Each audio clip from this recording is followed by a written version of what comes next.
Hot off the presses, we have another update to the last spell. This is patch 1.0.2.15, and it rolls back many of the changes to defenses that we saw made in the previous patch. For this discussion, we're going to do something a little different. The patch notes themselves shouldn't take long to cover, and then I want to talk a little bit about what I think is the bigger picture solution to the problem that the developers are outlining. So without further ado, let's start talking about what they've actually changed. So they focus a bit on the justification for why they are making the changes that they're making and why they've rolled them back. And first and foremost, their headlining kind of statement is that they want to encourage players to try different things. They don't want the game to feel very monotone. They don't want everyone playing exactly the same way. The next part of it that I think was something that I highlighted in the last video is that the last spell is meant to be a hero-centric game. It's meant to be a game that is played surrounding the creation of these powerful heroes that you kind of like vicariously live through, and many of the defensive structures were kind of detracting from that because they are much less interesting and much less deep systems to engage with. And so they're talking in this patch about how they're trying to bring that back into alignment without kind of over-nerfing things and making the game feel significantly harder. So in summary, what they are doing is they are trying to avoid this lack of diversity in winning strategies. They want there to be many, many ways for players to play and win the game. Overall, they say that they are relatively happy with the balance of the game, something that I would agree with kind of across the board. I think the game feels surprisingly good and balanced since the 1.0 rebalance. Very excited for when console players get access to that, but that's a different story. And they say that long-term moving forward, they're going to be focused more on improving weaker things rather than taking down things that are too powerful, a la this recent change to ballistas and catapults that felt a little overly nerf-centric. The other thing that they highlight, and this is something that I harped on a bit in my last video, is that they do also recognize that it is a single-player game, and you don't have to nerf things to fix them because balance isn't the most important thing. Fun is more important. The only thing that I would say about this paragraph is be nice to the devs of the last spell. They've made a game that I think a lot of us are really passionate about, and it is clear that they got a lot of really tough feedback based on their last changes. And I think that while some of it was warranted, this whole patch feels a little defensive, and I don't want the devs to feel bullied. But anyways, let's move forward and talk about the actual changes. So this is a patch almost entirely focused on defenses. They say that they want heroes to define what the last spell is at its core, and as a result, they felt that Ballista were too reliable, efficient, and optimal method. They were kind of like a go-to for every run. It didn't matter what omens you picked, it didn't matter what your heroes looked like, you just built Ballista, and they made the game easier, and they were kind of like core to the strategy of what I think many people were doing. I certainly had that experience. They say that the purpose of defense buildings has always been to support the heroes, not to be the focus of the game. This is something that I think plays out in the way that the game was designed, but isn't necessarily the way that the game was balanced to date. I think that the game was balanced around having these defensive structures, having them supporting your heroes, and at the moment, these defensive structures only support your heroes in the sense that they contribute additional damage against the wave, which I think is one of the problems that we'll talk about later in the video. But then overall, they're kind of like, general observation is that they were a little too harsh with the nerf to ballistas. They kind of nerfed them more than they probably needed to, and that impact was larger than expected. So first of all, what are they rolling back? So they are not returning things to their pre-nerf glory. Instead, they are kind of like splitting the difference as best as I can describe it. So Ballista are going to go down in cost from 65 to 55, which is still almost a 40% increase over where they were before the recent patch, but less than they were in the recent patch. And then mounted Ballista are also going to see a reduction in overall cost. The idea here is that they want base ballista to be more expensive, and then they want the upgrade to ballistas to be cheaper, which is going to make it less punishing to build walls, something that we see them still pushing towards pretty aggressively. And there's more in here related to walls. But overall, I see this change as we still have the cap of 35 ballistas. Ballistas are going to be a little cheaper to make and a little more reasonable to upgrade, but overall, ballistas are going to be in a slightly better place because you'll probably be able to get out like one more per night or something like that. Speaking of walls, walls are going to generate less panic. Apparently, when a wall is destroyed now, it generates 1 point of panic. We don't have a lot of ability to introspect and see the panic numbers specifically, but this is going to be reduced to 0.75 of a panic instead. So this is a straight buff. It's not a reversal of any changes that they made before. Since panic was introduced on walls way back in the day, it apparently generated 1 panic. Now it is going to generate less. In the previous patch, they also reduced the cost of walls. So the hope is that the combination of the two of these will balance out and make walls continue to be more attractive. And then they recognize that the panic gained by wall damage remains a point of friction, and they wanted to generate less panic from them. I personally think that maybe the better solution here is to make hitting walls generate no panic and the destruction of walls generate panic. But, they're going to keep tweaking this and keep playing with it. Right now, it is hard to use walls if you're trying to keep your panic low. I don't know how much of a difference this is going to make. On to omens. They've largely reversed the changes that they made to omens, but they say, generally speaking, that they want defenses to be a viable secondary strategy, but not kind of a primary strategy. So the changes that we see them making here is Omen of Siege has been returned to a 25% buff.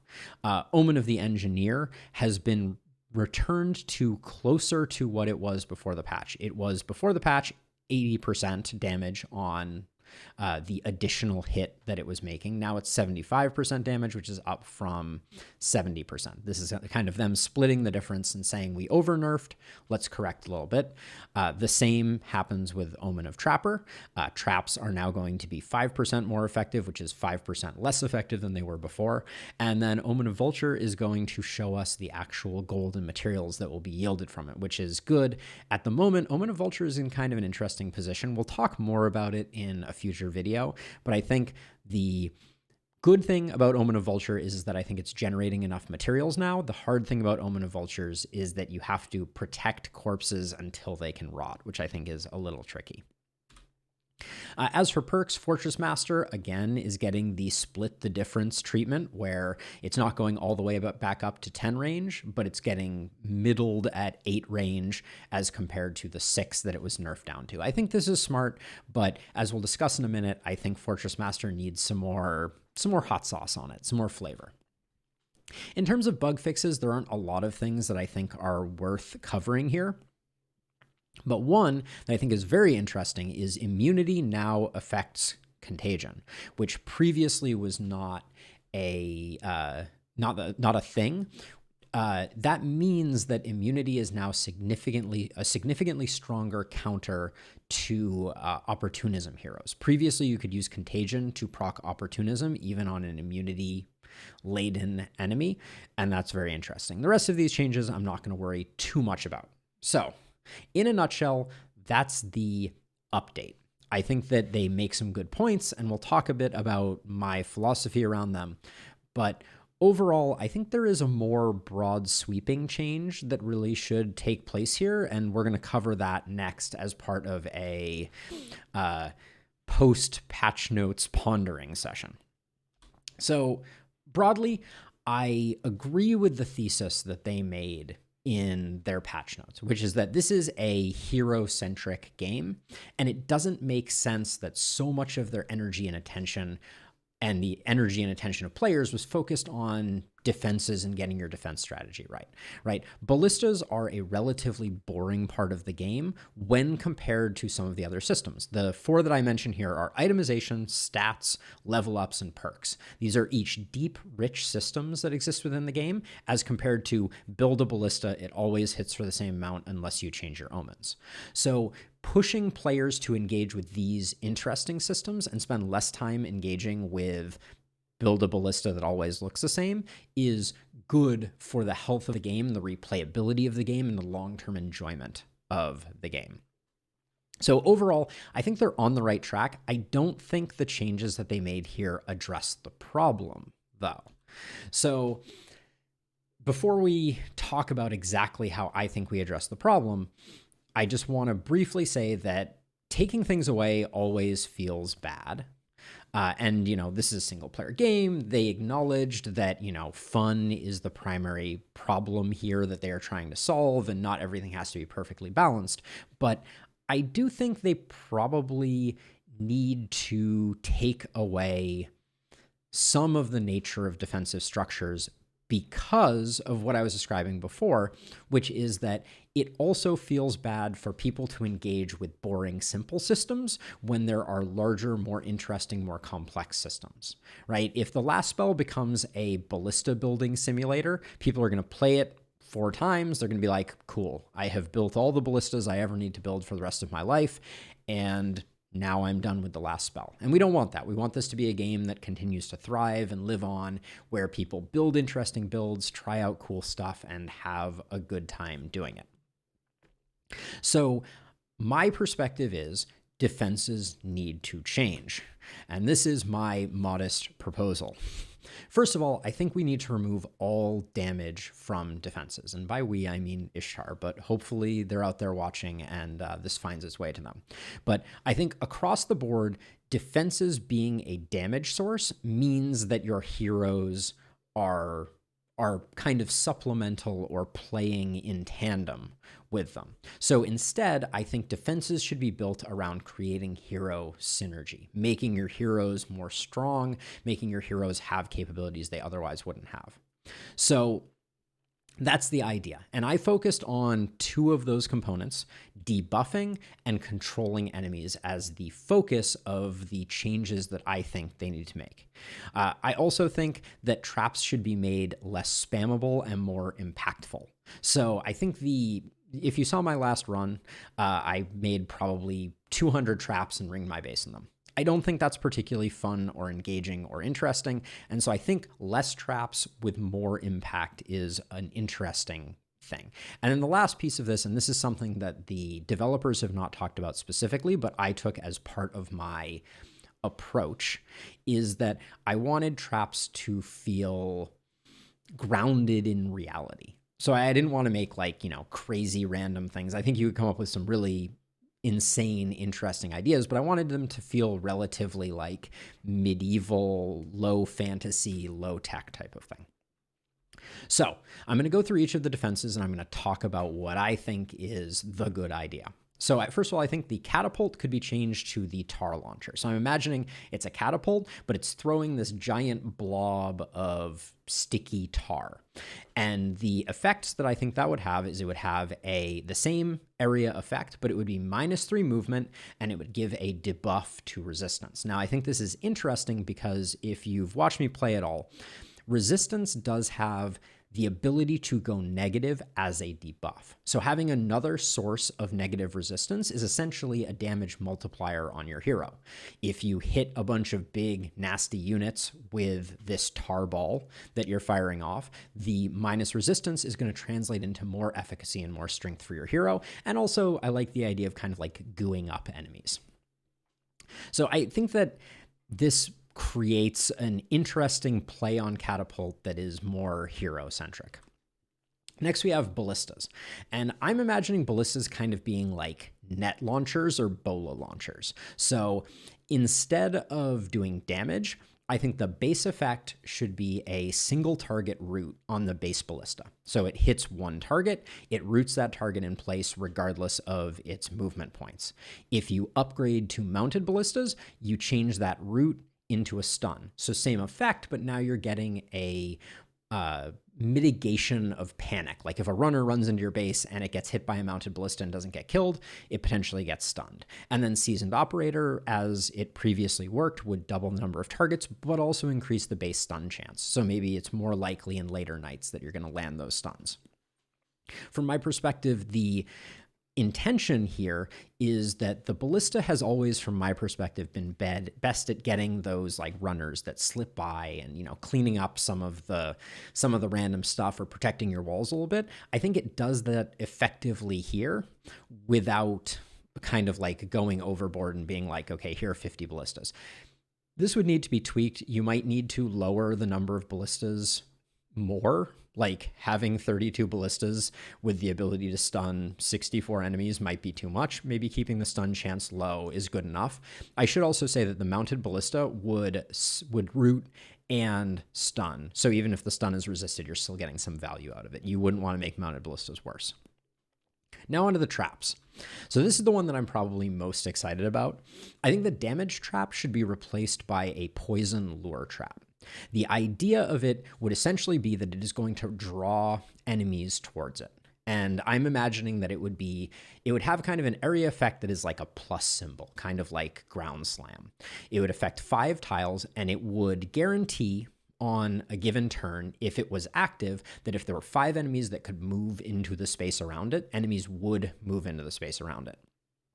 And then in addition to that, any enemy that ended within one of those 5 tiles would get contagion on it. And I think this is a really nice dynamic because it does a couple of things.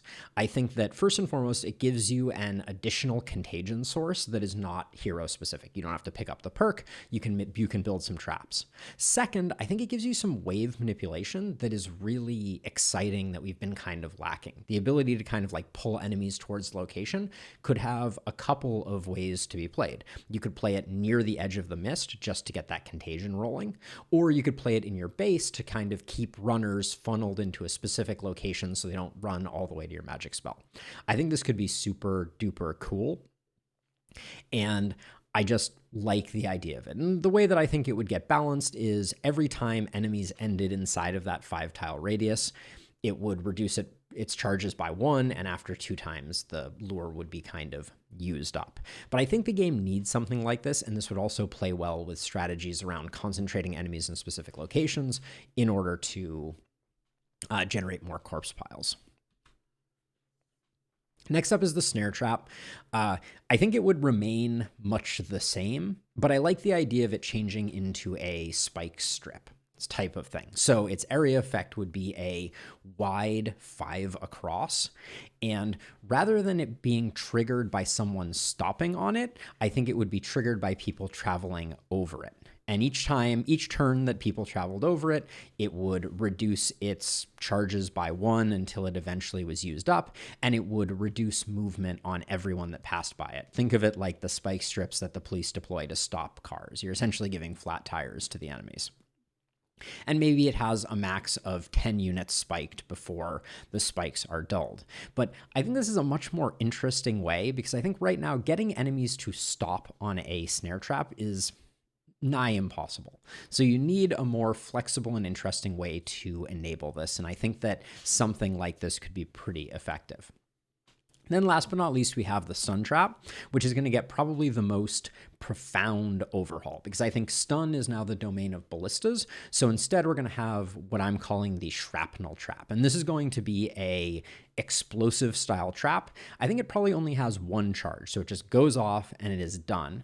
But it affects a very large area, like a catapult style diamond, and it is a shred to basically all of the defensive stats that aren't resistance. So your block, your armor, and your dodge all get tanked, or the enemy's block, dodge, and armor all get tanked. And you can just imagine it as like there's a bunch of flying metal flying everywhere. It's going to be damaging armor.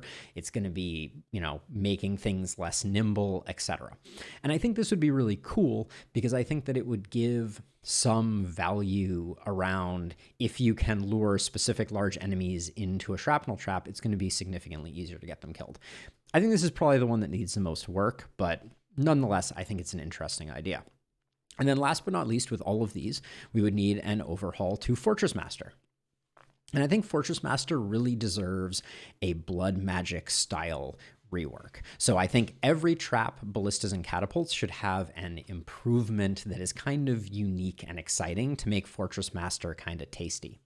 So for the catapult, I imagine the tar becoming like a Greek fire type of thing.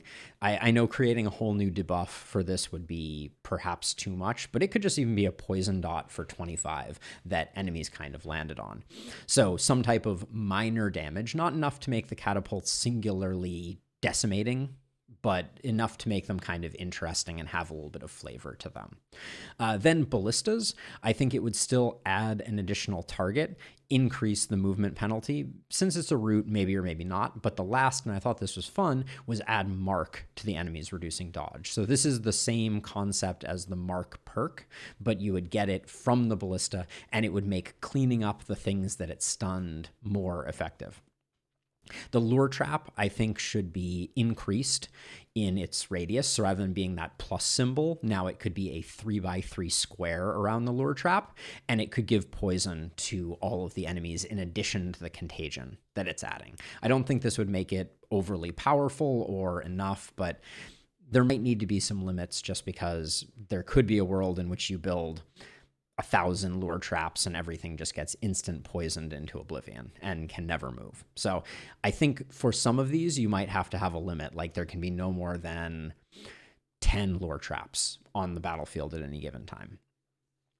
Then there's the snare trap. I think we would just make it wider and increase its slowdown. So make it 7 across and make its movement penalty -4 movement. And then as for the shrapnel trap, I think that you could double its efficiency and maybe add a really big minus resistance debuff. So it's like the thing got hit really hard and now you can really open up on it. But anyways, this is just a hypothetical. I'm just demonstrating, I think, if Ishtar is serious about making this a hero-centric game, these are some of the ways that they could retool the defenses to still feel impactful and create hero synergy. But that's been the patch notes and my kind of perspective on the long-term way that I think the problem that the patch notes lay out should be resolved.